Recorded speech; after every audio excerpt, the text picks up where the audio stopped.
de pecadores que ha encontrado en Cristo la única provisión para ser perdonados, para ser santificados y para ser salvados. La razón de nuestro encuentro es poder entender que Cristo es suficiente y en Él encontramos lo que necesitamos. Así que roguemos a nuestro buen Dios para que hoy sea glorificado, y hoy quiero pedirles que hagamos dos pequeñas oraciones. Primero voy a orar por ustedes como iglesia y les pido me acompañen en esa oración, y luego voy a dirigirlos en una oración para que oren por mí como su servidor y predicador para cumplir esta tarea. Mateíto ha orado por ustedes y por mí, pero recuerdo un gran teólogo que decía: nunca serán muchas las oraciones que hagamos en favor de la audiencia que se sienta a escuchar la palabra de Dios como cuerpo de Cristo, y en favor del pastor que con temblor tendrá que hablarle al pueblo de Dios de ese gran Dios. Señor, quiero orarte hoy por la iglesia y quiero orarte por cada persona que en esta mañana has traído a este lugar. No podemos atribuirle ni al azar ni a la casualidad que hoy este puñado de personas estén acá escuchando tu palabra. Nosotros no creemos en el destino o la casualidad. Creemos en la providencia de un Dios que gobierna sobre todo. Por eso hoy quiero pedirte por cada persona que está reunida en esta mañana, en este lugar, para que tú prepares nuestro corazón, para que tu palabra hoy sea espada que traspasa hasta los tuétanos. Que hoy cada corazón, Señor, sea movido a glorificarte y a exaltarte. Que hoy aquellos que no han creído puedan ver a Cristo, puedan ver su gloria y puedan venir humillados y rendidos a tus pies para encontrar en ti perdón de pecados y vida eterna. Pero te ruego por aquellos que han creído, para que la predicación de la palabra traiga convicción, traiga fe en lo que tú dices y en lo que tú enseñas, y que tu pueblo sea santificado. Ahora me uno a mis hermanos a orar por mí, a pedirte que hoy sea tu Espíritu Santo hablando a través mío, que seas dándome la fuerza y la sabiduría para hablar con claridad y denuedo el precioso mensaje del Evangelio, y que hoy tengas a bien usar este vaso frágil en tus manos. En Cristo Jesús. Amén y amén. Quiero pedirles por favor que me acompañen en su Biblia a la carta que Pablo escribió a los Colosenses. Este resto de mes y el mes de diciembre vamos a estar viendo unos sermones específicos sobre algunos temas que consideramos son necesarios para la iglesia. Y si el Señor lo tiene a bien, el próximo año daremos inicio nuevamente a la exposición de un libro o de una carta de la Escritura. Pronto les contaremos cuál será el libro con el que iniciaremos el 2025. Acompáñenme entonces a Colosenses capítulo 1, versículo 3. Mientras lo buscan, quiero pedirles que estemos muy expectantes a la palabra de Dios y ávidos de ser alimentados e instruidos. Colosenses 1, 3 al 6. Siempre orando por vosotros, damos gracias a Dios, Padre de nuestro Señor Jesucristo. Habiendo oído de vuestra fe en Cristo Jesús y del amor que tenéis a todos los santos, a causa de la esperanza que os está guardada en los cielos, de la cual ya habéis oído por la palabra verdadera del Evangelio, que ha llegado hasta vosotros, así como a todo el mundo, y lleva fruto y crece también en vosotros desde el día que oísteis y conocisteis la gracia de Dios en verdad. Señor, gracias por tu palabra. Habla hoy a tu pueblo escucha y desea obedecerte y honrarte. En Cristo Jesús, amén y amén. Las noticias que aquejan a nuestro país continuamente suelen ser bastante desesperantes. Corrupción, mentira, engaño, en todos los escenarios, políticos, sociales, familiares. Nuestro país goza de una realidad tan compleja que bien cita un escritor diciendo que a veces la realidad suele ser más cruel que la ficción. Y basta con ver un noticiero colombiano para ver cómo esto se hace real. Cosas que a veces no podríamos imaginar ni siquiera en una película de ficción, suele acompañar las realidades de nuestra nación. Hombres aprovechándose y abusando de infantes, padres entregando a sus hijos para ser abusados, crímenes, etcétera, etcétera. Pero esto lo hago como panorama de una situación específica. Hace unos días escuchaba que una banda dedicada a negocios ilícitos había encontrado una modalidad de ingresos a través de la adulteración o falsificación de medicamentos de alto costo para enfermedades terminales, ocasionando lamentablemente que muchas personas en el lecho de la enfermedad y la muerte sufrieran muerte, dolor, consumiendo un medicamento que al final no cumplía con los requerimientos asignados, pues o eran falsos, simples placebos hechos de materiales que no contenían lo que se necesitaba para el tratamiento, o eran diluidos y falsificados. Al final, esto ocasionaba que las personas que tenían una esperanza en ese medicamento o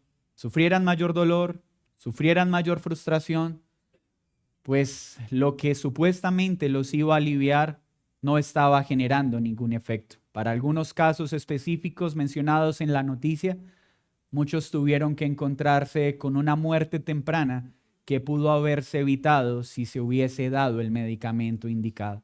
Noticias como estas perturban, pues cómo un ser humano puede jugar con la vida de otro. ¿Y cómo puede hacerlo?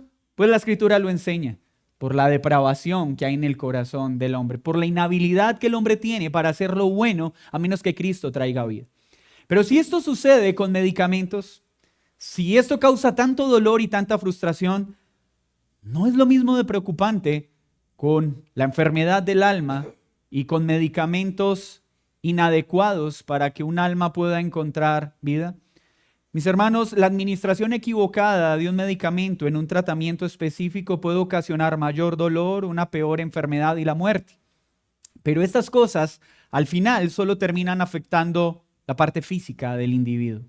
Pero ahora pensemos en una tragedia mayor.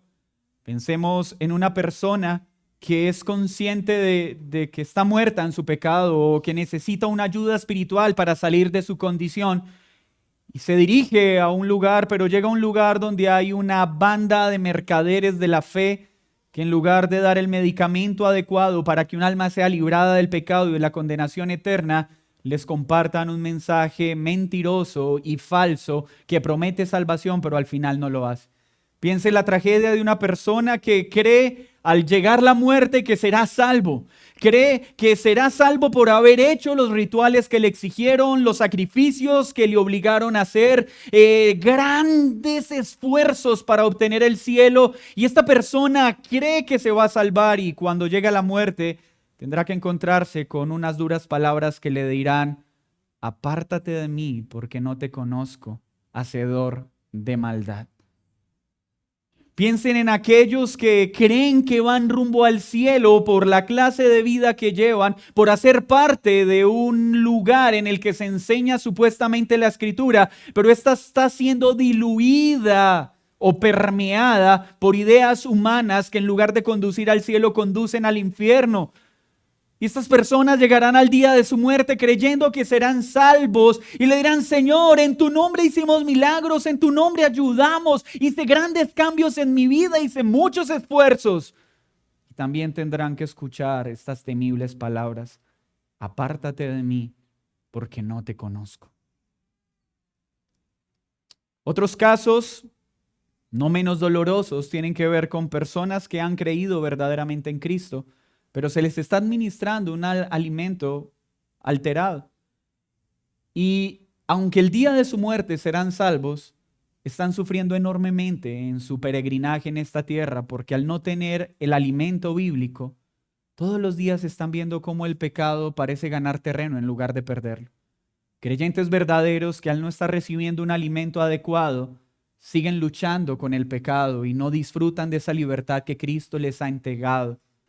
Caminan sin esperanza y derrotados porque tratan de hacer todo lo que les sugieren en los entornos religiosos en los que se encuentran, pero al final no logran encontrar la victoria. Porque como dice también Colosenses en otra parte de la carta, hacen grandes sacrificios, esfuerzos, se abstienen de ciertas cosas, cosas que aparentan ser piadosas, pero al final no sirven para nada con los apetitos de la carne. Este saludo, aunque naturalmente es una acción de gracias de Pablo, como suele hacerlo en todas sus cartas, contiene una descripción implícita de la importancia del Evangelio y de los efectos del Evangelio. El título de esta enseñanza es Acción de Gracias por el verdadero Evangelio. Y esta acción de gracias quiero dirigirla para poder ver 4 cosas muy específicas. La primera, ¿cuáles son los efectos del verdadero Evangelio? La segunda, la esperanza que da el verdadero Evangelio. La tercera, el fruto del verdadero Evangelio. Y la cuarta, la gracia enseñada en el verdadero Evangelio. Efectos, esperanza, fruto y gracia. 4 cosas preciosas que Pablo da en esta acción de gracias por la iglesia a Dios, que deben animarnos, pero también llevarnos a reflexionar sobre el mensaje que hemos creído verdaderamente es el Evangelio. Podemos dar fe, podemos identificar si en nuestra vida están esos efectos que el verdadero Evangelio produce. Y ruego de todo corazón que hoy pasen 2 cosas. Aquellos que puedan ver los efectos de este Evangelio en su vida, hoy puedan glorificar a Dios al decirle, Señor, gracias porque me has salvado. Y si estas evidencias están en mí, no es por mí, sino por ti. Al final de esta enseñanza, ruego a Dios, muchos eleven una acción de gracias a Dios como lo hizo Pablo. Pero también mi ruego es que otros que creen que si hoy llegase la muerte, son salvos y en realidad no lo son, puedan encontrar en esta porción los elementos de un verdadero evangelio y las evidencias de un verdadero evangelio. Si tú hoy te das cuenta que has sido una persona religiosa, que has asistido por mucho tiempo a rituales religiosos, pero estas evidencias no están en tu vida, hoy te ruego que corras a Cristo para que experimentes esta gloriosa salvación. Pablo entonces inicia esta sección recordándole a la iglesia sus oraciones, recordándoles que ora por la iglesia y no es que todo el tiempo está orando por la iglesia. No. Lo que está diciendo es que continuamente la iglesia está en las oraciones de Pablo. Pero él dice, ¿por qué ora por esta iglesia? ¿Cuál es la razón por la que tiene tanto interés en lo que pasa en esta iglesia? Y dice que su gratitud a Dios es porque ha oído de 2 características que son completamente evidentes en esta iglesia. La primera, la fe que tienen en Cristo Jesús. Y la segunda, el amor que tienen por los santos. Por favor, piensen en esto. ¿Cómo era entonces la fe de estas personas? Y el amor entre ellos, que otras iglesias en otros lugares, en otros países, con grandes distancias, entienda esto, sin redes sociales, sin medios de comunicación rápidos, estaban dando de qué hablar. Estaban generando una gran inquietud en las demás iglesias por causa de la fe que ellos estaban evidenciando. Así pues, este mensaje de gratitud nos llama la atención sobre dos cosas. ¿Por qué estas personas se comportaban así? ¿Qué es una fe real en Cristo y qué es un amor por los santos? Vamos a ir viendo en el hilo de pensamiento que estas cualidades son un efecto, por favor no olvide, un efecto del verdadero evangelio, una consecuencia del verdadero evangelio que ellos habían oído y habían conocido. Entonces podemos empezar este ejercicio expositivo con esta pregunta. ¿El evangelio ha producido este efecto en ti? Estas evidencias, estos efectos de oír y conocer el evangelio, ¿son perceptibles hoy en tu vida? ¿Y cuáles son? Entonces, no podemos olvidar que el evangelio, para hablar de un verdadero evangelio, necesitamos aterrizar el concepto. El evangelio es una buena noticia. Recuerden sus orígenes. En los momentos de la guerra, cuando dos pueblos se enfrentaban, había un hombre llamado el evangelista. Y el evangelista era el encargado de ir a observar el combate entre los dos ejércitos y regresar con la buena noticia al pueblo de decir: estamos ganando, ya no vamos a ser esclavos, ya no vamos a ser asesinados. Esa buena noticia se llamaba el evangelio. En el contexto espiritual, evangelio es la buena noticia que Dios ha dado y ha manifestado a través de su Hijo para librar a aquellos que estaban bajo la esclavitud de un tirano rey, bajo la esclavitud perversa de un tirano llamado pecado, bajo los apetitos propios estimulados por un mundo caído, que han sido trasladados de esa condición de esclavitud a la libertad que hay en Cristo y son hijos. Ese mensaje que traslada a una persona de las tinieblas a la luz, ese mensaje que cambia a una persona de enemigo a hijo, es el evangelio. Y esa buena noticia comunicada fielmente es la medicina que salva a alguien. No hay otra medicina que perdona pecados. No hay otra medicina que libera. Y si esa medicina se da alterada, diluida o distorsionada, pierde su poder para salvar. Por eso es tan importante enseñarle a las personas que solo el evangelio salva, pero el evangelio en los términos que la Escritura enseña. Entonces, ¿qué produjo ese verdadero evangelio comunicado por Epafras a ellos y que creyeron? Miren lo que dice. Tenían una fe en Cristo que era notable a los hombres. Una vida que ha sido afectada por el verdadero evangelio es una vida en la que se evidencia fe en Jesús. Pero aterricemos también estos términos, porque es común decirle a la gente: ¿crees en Cristo? Y la gente dice: sí, sí creo. ¿Pero qué están diciendo con esa respuesta? Pues la Biblia enseña que los demonios también creen y tiemblan, pero no son salvos.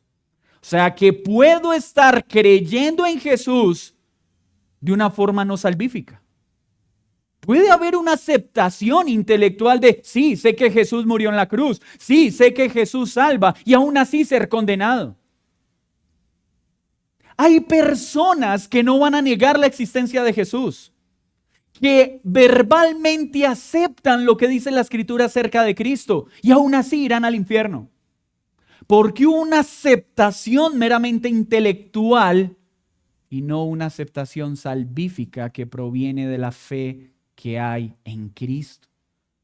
Pero entonces Pablo está elevando esa oración a Dios: Señor, gracias por esta iglesia. Gracias por esa fe que muestran en Cristo. Entonces la fe de la que está hablando Pablo es confianza, es certeza. Cuando una persona dice: tengo fe en Jesús, esa expresión es real cuando lo que esa persona está queriendo significar es: mi única posibilidad de salvación, estoy convencido y seguro de que está en Cristo y es por Cristo. Es decir, tengo la seguridad, tengo la certeza de que solo Jesús salva, de que solo Jesús perdona y que un pecador como yo solo tiene esa esperanza de disfrutar de los nuevos cielos y de la nueva tierra en Él, por lo que Él es, por lo que Él hizo y por lo que va a hacer. Cuando decimos fe en Cristo, es la certeza y la seguridad que fuera de Él nada soy, que fuera de Él nada puedo obtener. Esa clase de fe que se le pregunta a un individuo, ¿y tú irás al cielo?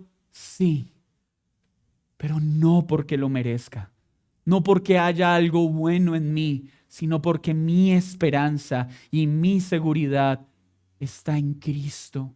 Él es la razón de mi salvación. Él es la razón de mi santificación. Un escritor dice, esta fe de la que está hablando Pablo indica como si una persona tuviera un ancla en su alma que se extiende a Cristo y sabe que así tropiece, que así vengan tormentas, nada va a poder quitar esa ancla de Cristo y su seguridad está en Él, aun cuando tropieza, aun cuando se asusta, aun cuando duda y aun cuando cae. Porque tiene fe en Cristo. Esa es la fe de la que Pablo está hablando. Pablo está diciendo, estos hermanos de Colosas tienen su alma anclada a Cristo. Y ni las pruebas, ni las tribulaciones, ni las circunstancias los ha llevado a decir, dudamos de aquel que se entregó. Así que ese efecto del Evangelio está en tu vida. Esa certeza, esa seguridad absoluta de su perdón, de su salvación, acompaña tu vida. Cuando alguien habla contigo, es evidente de tu fe en Él. O cuando alguien habla contigo, lo que escucha es la confianza que tienes en tus propias obras y acciones. ¿E irás al cielo? Claro, yo no robo ni mato. ¿Y eres una buena persona? Por supuesto. Yo solo sé hacer el bien. Esta semana escuchaba una canción, lamentablemente no recuerdo el nombre, no soy muy bueno, nunca la había escuchado, de un hombre que se describía a sí mismo: no soy bueno, no soy egoísta, solo sé amar y todos me han pagado mal, pero aún así sigo amando, aún sí. Esa es la ceguera de un corazón depravado. Esa es la evidencia de alguien que verdaderamente no ha creído en Cristo. Cuando tú hablas, todavía se hace visible que piensas en serio que vas a ir al cielo por algo que tú estás haciendo o por cosas que dejaste de hacer.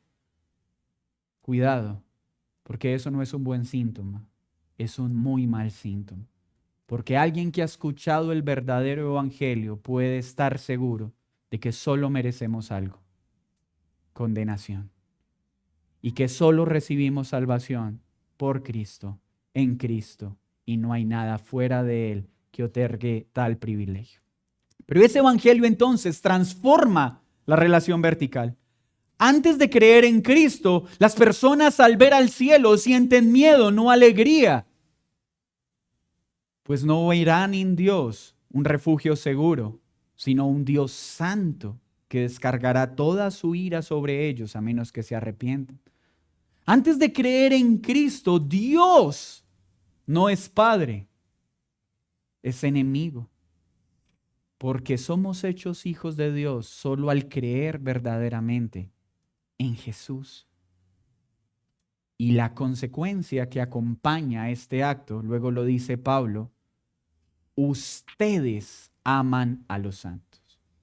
Cuando hablamos entonces de fe, para pasar a este otro punto, podemos pensar en situaciones como las que describe Hebreos. Acompáñeme a Hebreos 11:7 para poder mirar de una forma objetiva y tangible la fe. Hebreos 11:1 dice: La fe es la certeza de lo que se espera, o sea, la seguridad de algo que llegará que aún no veo, la convicción de que eso me pertenece, aunque no lo veo. Y esto está hablando de la vida eterna y el perdón de los pecados. Este texto no es para que te imagines el carro que no tienes, pero que quieres tener y estás seguro de que lo vas a recibir. Eso no es fe en Dios, eso es cualquier otra cosa menos fe de la que habla la Escritura. La fe en la Escritura no se trata de pensar en cosas materiales que no tienes y vas a tener porque las vas a tener simplemente porque crees que son tuyas aunque no las tienes. Eso no es fe. La fe es: estoy seguro de que seré salvo. No veo aún la culminación de ello, pero estoy seguro, porque aunque no lo veo, sé que Cristo lo obró y lo obtuvo para mí. Esa es una fe real. La fe verdadera de la que habla Hebreos apunta a Cristo, a Cristo, a Cristo y solo a Cristo. Y luego sigue hablando Hebreos de esta fe. Miren el versículo 7. Por la fe Noé, ¿quién? Noé, cuando fue advertido por Dios acerca de cosas que aún no se veían. Una de estas cosas que no se veían se llama, ¿saben qué? Lluvia. Para ese momento ellos no conocían la lluvia. Cuando Noé escuchó que Dios le dijo: Noé, va a llover. Ah, ¿qué? ¿Llover? ¿Qué es lluvia? ¿Lluvia? No lo veía. Entonces, ¿qué sucede? Con temor preparó un arca, porque fue el medio que Dios dijo en el que serían salvos aquellos que creyeran, que tuvieran fe en lo que Él estaba diciendo. Hermanos, por favor, ubiquémonos en el escenario geográfico donde estaba Noé. Agua por ningún lado. Va a llover, todo se va a inundar. Hermanos, esto no fue fácil. Esto solo tendría sentido mediante ¿qué? La fe. Y Noé creyó. Y la fe se ve en actos. No solo dijo creo, actuó de forma coherente a esa fe. Empezó a hacer el arca. 120 años. Pegando tablita sobre tablita, clavito sobre clavito, sin ver agua por ningún lado. No lo veía, pero creyó que sucedería porque Dios lo dijo. 120 años soportando burlas, risas, menosprecio. Oigan a este, dice que ¿va qué? Perdón, Noé. Va a llover, va a llover. ¿Alguno de ustedes ha visto llover? Imagínense el primer año. Noé, ¿dónde está la lluvia? A ver, segundo año, 10 años de burlas, de menosprecio, porque él ¿qué? Creyó y siguió firme en algo que no podía ver, en una salvación que Dios prometió. Hermanos, la fe es evidente en las acciones de aquel que cree. La fe está acompañada de actos donde las personas pueden mirar y decir: ¿en serio esta persona ha creído?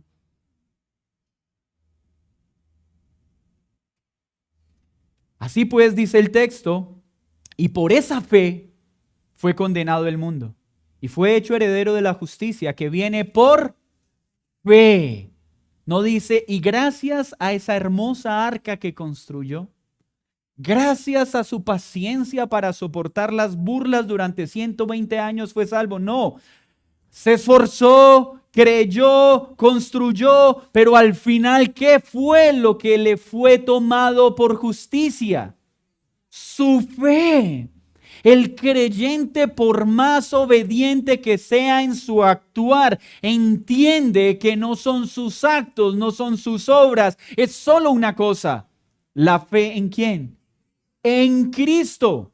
Versículo 8, por la fe Abraham, siendo llamado, obedeció para salir a un lugar que había de recibir como herencia y salió sin saber a dónde iba. Este texto habla de la fe en la promesa de Abraham, no en las perfecciones de Abraham. ¿Qué más dice?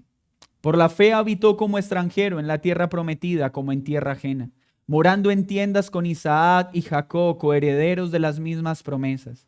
Porque ¿qué? Esperaba, tenía fe, confiaba. ¿Qué? La ciudad que tiene fundamentos, cuyo arquitecto y constructor es Dios.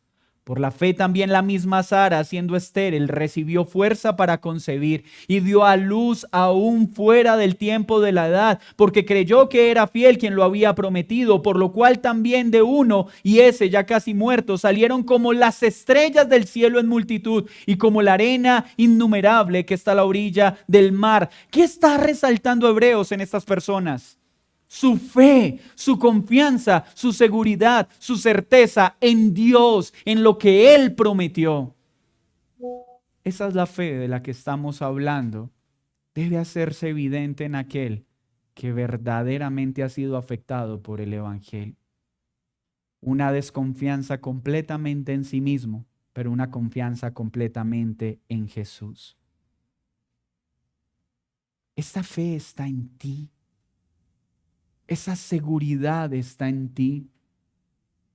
Aun cuando tambaleas, aun cuando tienes circunstancias difíciles, esa fe está en ti. Pero esa fe está en ti acompañada del efecto que dice, de esa certeza, de esa seguridad que tuvo Noé, que tuvo Abraham. ¿Y acaso, hermanos, Noé no volvió a pecar? Volvió a pecar. ¿Pero qué lo salvó? La fe. ¿Acaso Abraham, después de dejar a su parentela, nunca más volvió a pecar? ¿Pero qué lo mantuvo firme? La fe. Esto no es una licencia para pecar. Esto solo nos recuerda que seguiremos pecando aunque hemos creído. Pero esa verdadera fe nos llevará firmes hasta el final. Ese efecto también está acompañado de un amor por el cuerpo de Cristo. Mis hermanos, estas dos cosas siempre deben estar presentes cuando alguien verdaderamente ha creído. ¿Qué está diciendo Pablo? Esta iglesia tiene una fe en Jesús que es notable, que es notoria, que es perceptible a las personas que le rodean, pero también su amor por los santos, la forma en que se cuidan entre ellos.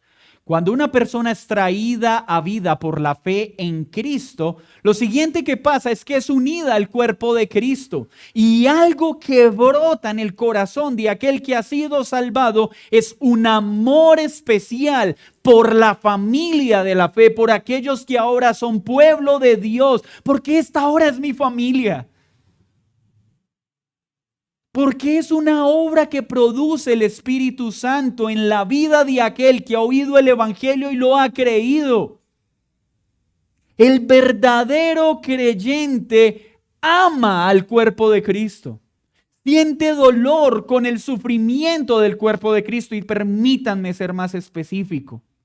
Un creyente que es traído a vida se duele cuando un hermano en la fe está pasando por un momento difícil. Un verdadero creyente se preocupa por un hermano cuando está pasando por una necesidad económica difícil. Un verdadero creyente siente tristeza y dolor cuando un hermano no está avanzando en la fe porque no está usando los medios de gracia para hacerlo. Un verdadero creyente, gracias al efecto del Evangelio y a esa fe que hay en Cristo, siente un amor por aquellos que son parte de la fe, aunque nunca había compartido con ellos. Porque hay un amor que proviene del Espíritu Santo. Pero no puede haber una fe real en Cristo que no esté acompañada de un amor por el cuerpo, de una indiferencia por el cuerpo, de un distanciamiento con el cuerpo. Por eso podemos decir que una persona no puede ser salva sin Cristo. Pero una persona que ha sido salva no puede vivir verdaderamente la fe sin articularse a una iglesia, sin amar al cuerpo, sin interactuar con él, sin ser servido por el cuerpo y sin servir al cuerpo. Eso es imposible, porque es una obra del Espíritu Santo en el corazón. Y miren cómo lo dice la Escritura. Hebreos 6:10 dice, porque Dios no es injusto para olvidar vuestra obra y el trabajo de amor que habéis mostrado hacia su nombre, habiendo servido a los santos y sirviéndoles aún. ¿Notan lo que dice Hebreos? Esta afirmación dice que Dios tiene en estima la obra y el trabajo de amor que mostraron por Dios, ¿cierto? Está elogiándose el amor que fue mostrado por causa de su nombre. Pero ese amor a Dios se hizo visible en el amor ¿a quién? ¿A quién? A los santos. Una persona que dice amo a Dios, ama al cuerpo, le sirve a los santos. Lo está diciendo el texto. El amor que mostraron por el nombre de Dios se hizo visible en el amor por su novia, por su amada, por la iglesia. El creyente siempre está pensando en cómo servir. El no creyente siempre está demandando ser servido. Es tan diferente el lenguaje. El creyente siempre es ¿cómo puedo ayudar a otro? El no creyente es que a mí no me ayudan, es que ya no me hablan, es que no me saludan, es que no hacen esto por mí, es que tienen que hacerlo. El creyente no demanda. El creyente quiere servir a otros porque sabe que no merece demandar nada. Porque si algo recibimos es por gracia, no porque lo merezcamos. Ese amor a los santos es una característica de alguien que ha creído en el verdadero evangelio. Si tú llevas entonces muchos años participando, militando en entornos religiosos, pero aún confías más en tus obras o en tu capacidad de obediencia que en Cristo, cuidado, parece que entonces no has creído. Si cada vez que desobedeces o pecas, inmediatamente dudas de tu salvación y dudas de que el Señor ha obrado para tu bien, cuidado, porque entonces no has entendido el Evangelio. Porque aunque nos debe doler cada vez que pecamos, seguro refugio tenemos en aquel que murió por todos nuestros pecados.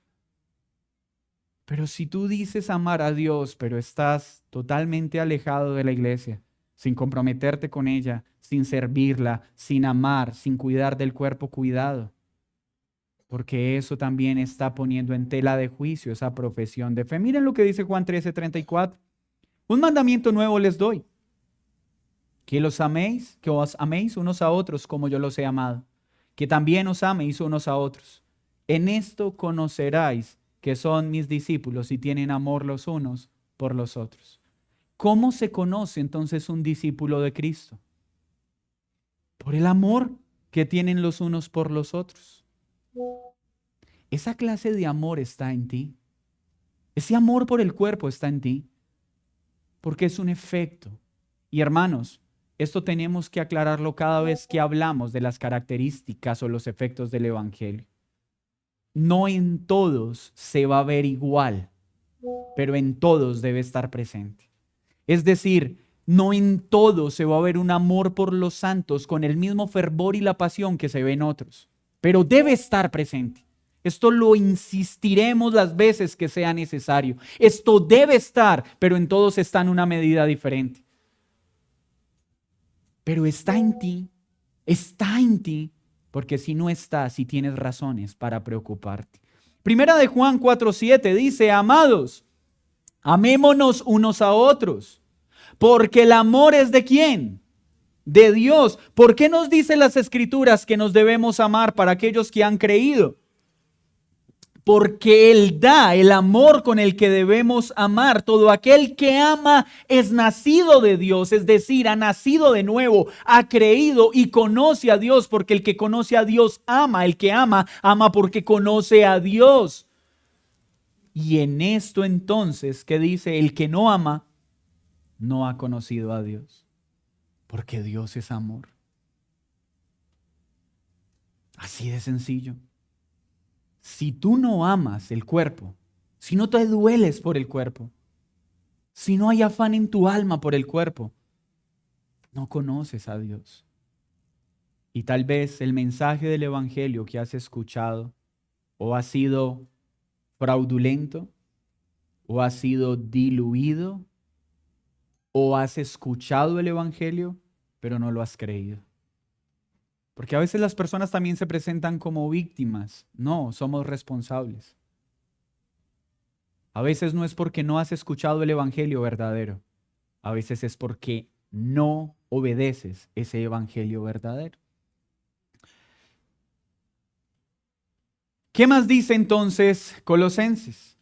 Pablo está dando gracias por eso, está reconociendo entonces su fe en Jesús, el amor por todos los santos, que es una característica del que ha creído, pero establece que hay una causa. Hay una causa por la cual una persona cree en Cristo con ese nivel de intensidad y fervor. Hay una causa por la que un creyente ama a sus hermanos a pesar de las debilidades, a pesar de la personalidad, a pesar de los choques continuos. ¿Qué causa esto? Versículo 5 en Colosenses 1. La causa de esto es la esperanza que está guardada en los cielos, de la cual ya habéis oído. ¿Por qué? Por la palabra verdadera del Evangelio. Es decir, el verdadero Evangelio produce esperanza. Produce la seguridad de que recibiremos lo que Él prometió, aunque no lo podemos ver, y lo recibiremos no por nosotros, sino por lo que Cristo hizo y está haciendo. Esa seguridad en lo que Cristo hizo y en lo que Cristo da, esa confianza en mi precioso Salvador, es lo que hace que ame a mi prójimo. Es lo que hace que no dude de Jesús aun cuando las cosas salgan mal. Es lo que hace que no dude de Jesús aun cuando vienen aflicciones. Es lo que hace que no dude de Jesús cuando viene la enfermedad. Porque espero confiado lo que Él me prometió, aunque en este momento pareciera que no lo estoy recibiendo. Pedro lo explica de una forma hermosa. Acompáñenme a 1 de Pedro 1:3, por favor. Bendito el Dios y Padre de nuestro Señor Jesucristo, que según su grande misericordia nos hizo renacer para una esperanza viva por la resurrección de Jesucristo de los muertos, para una herencia que es incorruptible, que es incontaminada, que es inmarcesible, que está reservada en los cielos para vosotros, que sois guardados por el poder de Dios mediante la fe, para alcanzar la salvación que está preparada para ser manifestada en el tiempo postrero. Esa es la esperanza de la que está hablando Pablo. Es la seguridad de que lo que Dios ha dado a su pueblo a través de Cristo, nada lo puede dañar y nada lo puede quitar. Y nuestra ancla del alma está segura en Él, porque ni la tribulación, ni la angustia, ni la enfermedad, ni ángeles, ni potestades, ni nada podrá separarme de ese amor y del cumplimiento de esa promesa.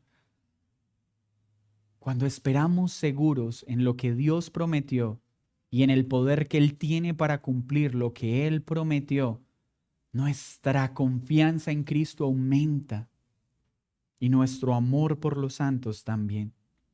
Pero esto solo pasa por el verdadero evangelio. ¿Esa es tu esperanza? ¿Es tu segura esperanza? ¿Estás seguro de que la vida eterna que has obtenido en Cristo nadie la puede dañar? Nada te la puede quitar, nada te la puede arrebatar, y no por ti, sino por Él, porque su poder la asegura. Mateo 14:26 dice: y los discípulos, viéndole andar sobre el mar, se turbaron diciendo: un fantasma, y dieron voces de miedo. Pero enseguida Jesús les habló diciendo: tened ánimo, yo soy, no temáis. Vemos en Jesús aquel que dijo: yo soy el que soy, confía en mí y no temas. Estas son las palabras que retumban en nuestro corazón en este peregrinaje, cada vez que las cosas no salen como esperamos. Tú eres el gran yo soy y no tengo por qué temer, aunque lo pierda todo en este mundo, mi salud, mis riquezas, aunque me quede solo y abandonado, no temo, porque tú eres el gran yo soy y lo que me has prometido nadie lo puede dañar y nadie me lo puede quitar. ¿Qué es qué? La vida eterna. Esa esperanza en lo eterno nace en un corazón que ha sido expuesto al verdadero evangelio, que lo ha oído, lo ha conocido y lo ha atesorado. Estas tres cosas están en ti: confianza en Cristo, fe, amor por los santos, por los demás creyentes, esperanza segura en lo eterno.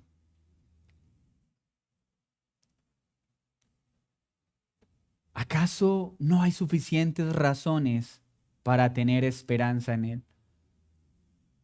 ¿Puedo esperar en aquel que sanó a la mujer con flujo de sangre en medio de su desesperanza, desprecio y quiebra?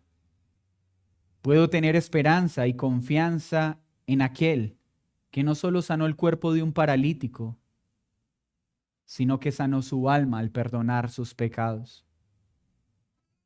Puedo tener esperanza también en que puedo amar al prójimo como Él ordena que lo amemos por una razón. Porque Él manifestó su amor al amarme a mí aun cuando era su enemigo. Pues su amor cambió mi condición de enemigo a hijo. Puedo tener esperanza en medio de la enfermedad, en medio de la quiebra, cuando Él promete que tendré vida eterna. Sí, puedo tener esperanza segura en aquel que siendo Dios se hizo hombre, en aquel que vino a servir y no a ser servido. Puedo creer y esperar confiado, pues Él no escatimó su vida para darla en rescate por la mía. Puedo con alegría vivir para Él, porque Él se dio por mí para asegurar no solo mi perdón, sino la vida eterna. Claro que puedo tener esperanza solo si verdaderamente he creído en Cristo. Sin Cristo las noticias te abrumarán. Sin Cristo los acontecimientos presentes te destrozarán. Sin Cristo estarás asustado cada vez que un volcán explota, cada vez que hay una inundación, cada vez que hay rumores de guerra. ¿Y sabes por qué? Porque solo Cristo es el que puede dar paz en medio de la tormenta. Es solo en Él al creer el verdadero evangelio. Dice entonces Pablo a los colosenses que ese verdadero evangelio que trae confianza en Cristo, que trae amor por los santos, trae fruto. Es un fruto que crece. Miren lo que dice el versículo 6, que ha llegado hasta vosotros, así como a todo el mundo, y lleva fruto y crece también en vosotros. Cuando hemos sido expuestos al verdadero evangelio, hemos creído ese verdadero evangelio, este evangelio se sigue extendiendo, da mucho fruto en nosotros y a través de nosotros. En nosotros el verdadero evangelio produce el fruto del Espíritu Santo: amor, alegría, paz, paciencia, amabilidad, bondad, fidelidad, humildad, dominio propio. Ese fruto se produce en aquel que cree. Porque es un fruto del Espíritu Santo, no un fruto del esfuerzo humano. Pero no solo se produce en nosotros, sino que ese evangelio a través de nosotros lleva mucho fruto. Cuando empezamos a hablarle a otros el evangelio, cuando empezamos a esparcir esa semilla en otros corazones. Y produce fruto en todos los lugares. No se quedó solo en Oriente, ha llegado a todos los rincones del mundo, porque ese evangelio es poder de Dios para salvar a todo aquel que cree. Confiamos en el poder del evangelio. Ay, que es que cada vez el mundo está peor, sí. La maldad va en aumento, sí. Pero más poderoso es el poder del precioso evangelio para salvar que todas las perversidades que en este mundo van en aumento. Aunque el mundo crezca en maldad, el poder del evangelio nunca menguará para salvar a quienes Dios se ha propuesto salvar. Porque el evangelio de Dios es poder de Dios para salvación. Pero terminemos viendo algo vital en esta acción de gracias. Miren lo que Pablo dice en el versículo siguiente, en esa parte. Colosenses 1. Desde el día que oísteis y conocisteis la gracia del Dios verdadero. ¿Qué causó esa esperanza inamovible en la promesa eterna? ¿Qué causó que esa esperanza los llevara a confiar en Cristo verdaderamente y a amar al cuerpo de Cristo, a pesar de que unos eran ricos, otros pobres, unos doctos, otros indoctos, a pesar de todas las debilidades de personalidad? Suena muy bonito como la psicología hoy lo llama, ¿cierto? Es que tienes unas pequeñas falencias de carácter. No, tienes pecado. A pesar de ese pecado, ¿cómo es posible que nos amemos? ¿Cómo puedo amar a otro pecador? Que yo siento que soy menos pecador que él, pero en realidad yo soy más pecador que él. Pero ¿cómo podemos amarnos? Pablo lo recuerda. Cuando oyeron, pero conocieron. Este conocer acá es entendieron plenamente. Sus entendimientos fueron iluminados para comprender y aceptaron con convicción que la gracia de Dios, la gracia de Dios. Pablo está diciendo, es una gran bendición que los de Colosas tengan una gran fe en Cristo. Es una gracia que exaltamos a Dios, que los de Colosas se amen entre ellos. Es maravilloso ver que los de Colosas tengan una esperanza que saben que es incorruptible e incontaminada. Pero hay una razón por la que en Colosas se ve esto. Y es porque entendieron la gracia de Dios de manera real, en verdad, verdadera. ¿Cuál gracia? ¿Qué es gracia? ¿Qué es eso que puede producir un amor hacia Dios y un amor hacia el prójimo? ¿Cuál es la gracia de la que Pablo está hablando? Hermanos, la palabra gracia es tan preciosa, pero lamentablemente a veces la entendemos de una forma tan superficial. ¿Qué es gracia? Y el pueblo responde, un regalo inmerecido. Sí, es cierto. Gracia es recibir algo que no merezco. ¿Cuál es la gracia que Dios mostró? Y entonces viene otra pregunta y por favor te invito a que la hagas. ¿Tú en serio has entendido la gracia de Dios manifestada en Cristo? ¿En serio has podido entender en tu mente y en tu corazón que eres salvo por gracia y solo por gracia para que nadie se gloríe? Chicos, por favor, ayúdenme a reflexionar en esto. Nosotros somos pecadores y al ser pecadores solo hay una cosa que merecemos. Es la muerte, condenación eterna, ira eterna. Eso sí lo tenemos bien merecido desde el momento que somos concebidos. Merecemos la muerte por causa del pecado. Somos enemigos de Dios y merecemos todo el peso de la ira justa de un Dios santo, no solo por lo que hacemos, sino por lo que pensamos, no solo por lo que pensamos, sino por lo que sentimos, no solo por lo que hacemos, sino por lo que no hacemos. Pero Dios, viéndonos, aun siendo sus enemigos, nos dio algo que no merecemos en su Hijo. Perdón de pecados. No vio nada bueno en ti. Te miró, me miró y simplemente te salvó y me salvó en su Hijo por gracia. Solo por gracia. A pesar de lo que tú eres, a pesar de lo que yo soy, nos miró con tierno amor y en su Hijo descargó toda la ira que merecíamos solo por gracia.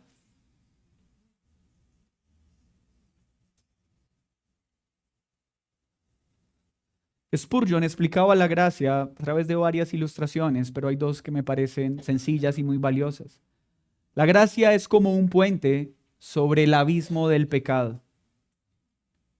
No es tu fuerza la que te sostiene mientras cruzas, sino la fortaleza del puente en el que estás transitando.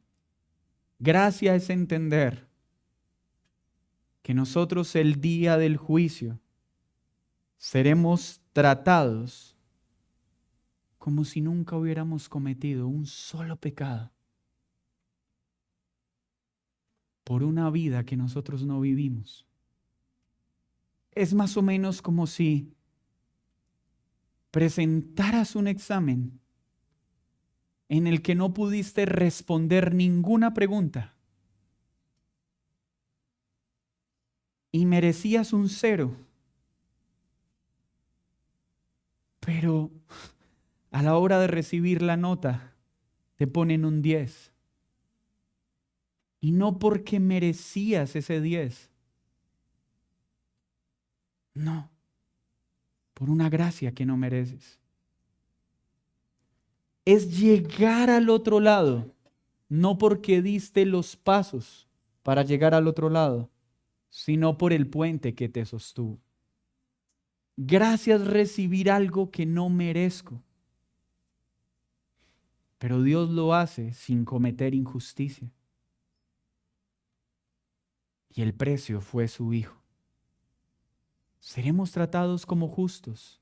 Recibiremos un nuevo cielo y una nueva tierra. ¿Saben por qué? Por gracia. Porque no merecemos un nuevo cielo. No merecemos una nueva tierra. Lo único que merecíamos es toda la ira de Dios. Somos mendigos y Dios el Rey. Él no solo nos da pan, sino que nos adopta en su familia real. Eso es gracia. El rey, en un acto de bondad, podría darle pan al mendigo. Pero nuestro rey no solo nos dio pan, nos lavó, nos limpió y nos adopta como hijos. ¿Por qué? Gracia, gracia, gracia, no mérito. Hermanos, no basta con oír el Evangelio. Necesitamos conocer realmente ese Evangelio que escuchamos. Necesitamos tener un claro entendimiento de la gracia de Dios. Porque cuando entendemos esa gracia, el efecto de ese conocimiento, de esa fe, se verá en una plena confianza en Cristo, en un amor por la iglesia, en una esperanza inmarchitable que reposa en una gracia que no merecíamos. Y por eso toda la gloria se la lleva a Dios. Oremos para que esas características estén en esta iglesia, en cada uno de nosotros. Pero eso implica que como iglesia necesitamos conocer al Dios vivo y verdadero, entender la gracia que se nos ha sido dada y que no merecemos. Si hay algo en lo que tienes que ahondar, ¿qué es la gracia de Dios? Porque al entender la gracia de Dios, solo habrá un lugar al que podrás mirar y se llama Cristo. A la iglesia, ¿qué nos debe recordar esto? Que si hoy tú tienes esta clase de fe, que si hoy tú tienes esta clase de amor por la iglesia, que si hoy esta esperanza está en ti, no hay ningún mérito en ti. Es una gracia que recibiste. Así que toda la gloria debes dársela a Dios. Si hoy tienes la certeza de tu salvación, hoy es un buen día para agradecer a Dios por su gracia inmerecida. Y debe brotar gratitud en tu corazón. Pero si eres consciente de esta gracia, esa gracia debe estar moviéndote a amar al cuerpo y a servir al cuerpo. Si en esa parte estás débil, ven al Señor para que te enseñe a amar al cuerpo de Cristo como debes hacer. Pero tú que aún no has creído, tú no vas a encontrar paz en este mundo caído. No va a haber una noticia en este mundo que te produzca esperanza. No va a haber nada en este mundo que te traiga paz. Porque esa paz que tú tanto anhelas, esa plenitud que tú tanto estás buscando, solo la vas a hallar en la persona de Jesús. Y cuando vengas a Cristo, podrás confiar en medio de la tormenta, en medio de la enfermedad, en medio de la aflicción. No que las cosas cambiarán, aunque créeme, Dios puede cambiarlas y ora por ello. Pero tu verdadera paz vendrá en la herencia eterna, incorruptible, inmarchitable e incontaminada. No creas que es suficiente solo con decir creo en Cristo. Es confiar verdaderamente en Él como único Salvador. Creyente, si no estás amando a la iglesia como debes hacerlo, este es un buen momento para que le pidas perdón al Señor. Porque el amor a Dios se refleja en lo horizontal. Incrédulo, es momento de que creas. Pero cree en Él, no en tu capacidad para obedecer. Pídele hoy que te salve. Chicos, el día de la salvación es hoy. Deja de verte como víctima. No, eres responsable. Eres pecador. Deja de verte como pobrecito de mí. No, soy un pecador y necesito a Cristo. Todavía hay personas que andan en esta vida, nadie me quiere, todos me odian, me voy a comer un gusanito. No, tú no eres víctima, tú no eres un pobrecito, eres un gran pecador. Y lo que va a cambiar tu vida no es que los demás cambien, es que vengas a Cristo para que Él te cambie a ti y te transforme. Tu problema no son tus padres, tu problema no es tu entorno, tu problema no es el barrio que te tocó, no, tu problema se llama pecado. Y el único que libera del pecado es Jesús. Señor, muchas gracias por este momento, por este tiempo.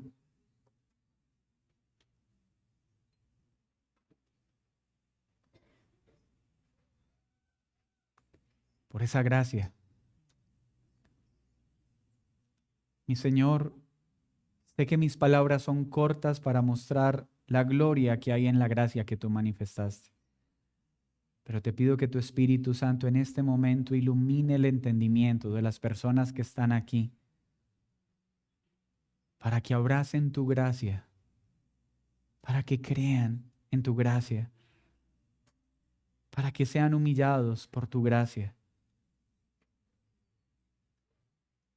Jesús, salva a muchos en esta mañana. Precioso Jesús, trae esta fe en Cristo, este amor por los santos, esta esperanza en lo eterno, esta comprensión de la gracia a través de tu Espíritu Santo.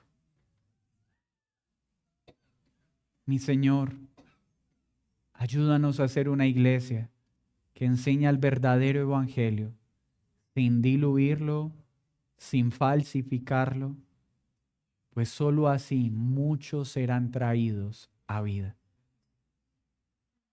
En el nombre de Jesús. Amén y amén. Vamos a tomar la cena del Señor.